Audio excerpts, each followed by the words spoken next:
السلام عليكم ورحمة الله وبركاته. اللهم صل وسلم وبارك على سيدنا محمد. ان شاء الله النهارده فيديو جديد مع بعض. طبعا انا ما حبيتش ان انا اكمل الفيديو كله على بعضيه عشان خاطر ما يبقاش طويل معاكم. طبعا قسمت كده الفيديو على مرتين. ده طبعا كان روتين بعد الغدا. عملت ايه؟ طبعا كده كان عندي شوية غسيل اهو زي ما انتم شايفين، شغلت عليه طبعا اهو شغلت على الغسيل زي ما انتم شايفين بقى. وتعالوا بقى نشوف برضو هنكمل هنعمل ايه. هنا بقى دلوقتي ايه لغسيل المواعين. طبعا انا فضيت الاطباق كده في الحلل. آه دلوقتي بقى هبدأ بقى ايه نشطب مع بعض كده شوية المواعين وكمان نغسل مع بعض البوتاجاز.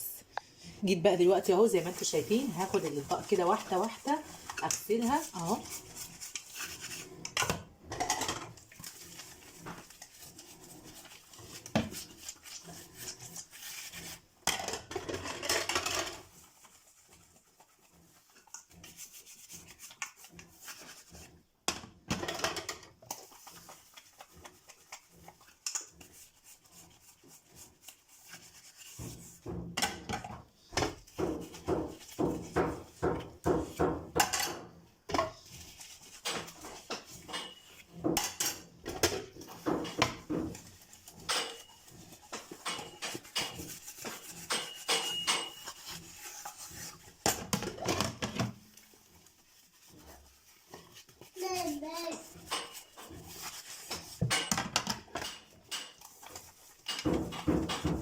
معلش بس على الصوت ده عشان خاطر بس ابني كده بيلعب.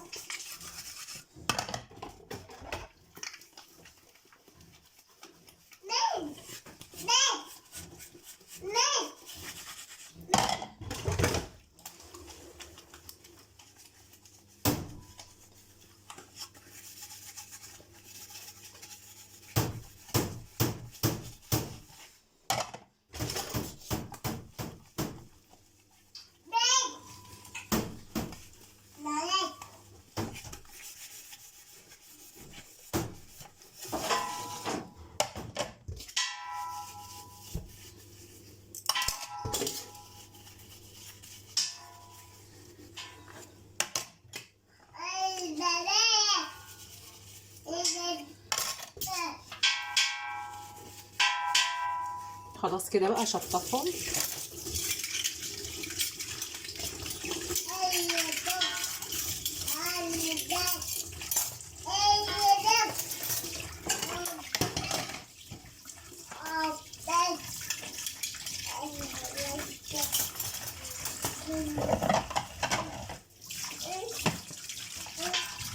طبعا انا حاطه كده فوطه، الفوطه اللي انتوا شايفينها دي حطاها كده عشان خاطر اكفي عليها كده ايه الاطباق، بحيث ان الاطباق دي الميه بتاعتها تكون متصفيه، وكمان لما ارجعها مكانها تكون ناشفه خالص.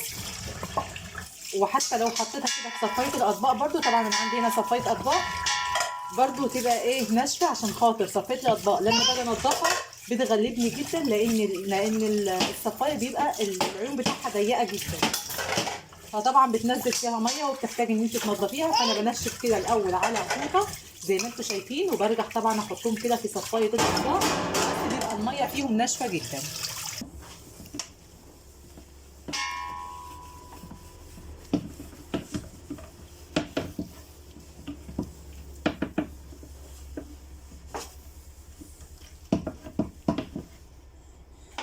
خلاص كده بقى غسلت شويه المواعين وسبتهم كده يتصفوا زي ما انتم شايفين. جينا بقى هنا ايه للبوتاجاز زي ما انتم شايفينه كده. طبعا بعد الطبخ ده كله طبعا دلوقتي همسكه وادعكه ونشوفه مع بعض ان شاء الله باذن الله. وكده بقى كان البوتاجاز بتاعي كده بعد ما خلصته ولمعته زي ما انتم شايفينه كده.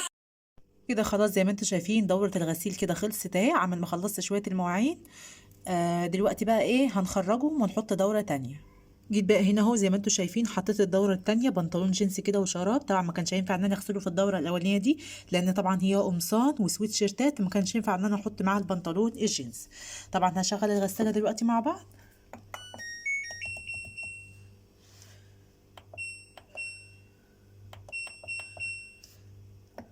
على دور جينز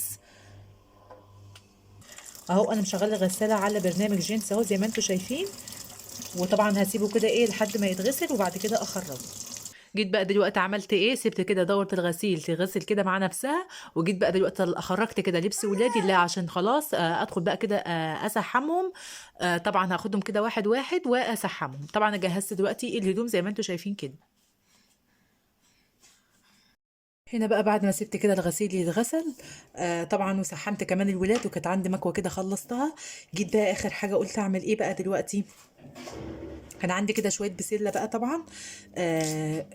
كنا جايبين كده نوعين طبيخ، فقلت ان انا اطبخ النهارده الكوسه عشان خاطر ما تبص مني بسرعه. لان هي بتبص على طول، واخلي بقى ايه البسله كده افرزها واطبخها لوقت تاني.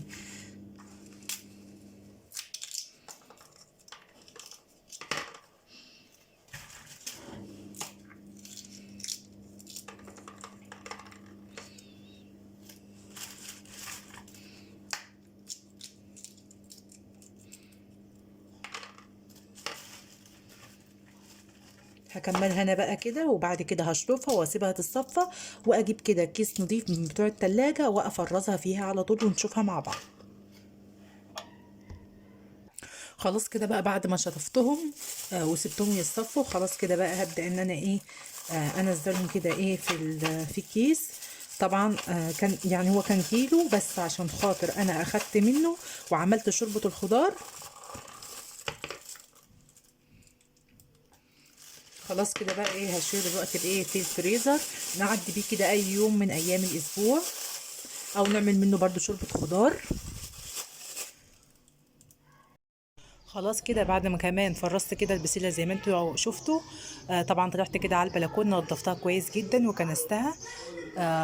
وكنست كمان السور